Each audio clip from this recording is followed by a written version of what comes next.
Jeg veveren, sannleiken og løyve. Det kommer ånden til feiret utan vi mer. Ein tykkere for svitjan.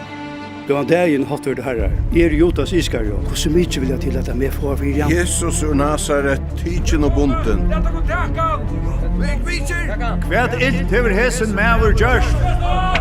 Her fyrir eion tykkere. Feier! Ikke mer om hendene. Fyre djev daimon! Tar vi ikke hva det gjerra! Hatt er Jesus! Du lever! Sannelig, han er risen opp! Kom nu og så ikke steg her herren da. Hva var det? Frigjør vi viktig. Jeg vet ikke hva jeg skal halte. Hette er alt og godt til å være satt. Ja, fullgjørst. Skøyrisdag, langa frutjadag og påskadag klokkan 14 og R6.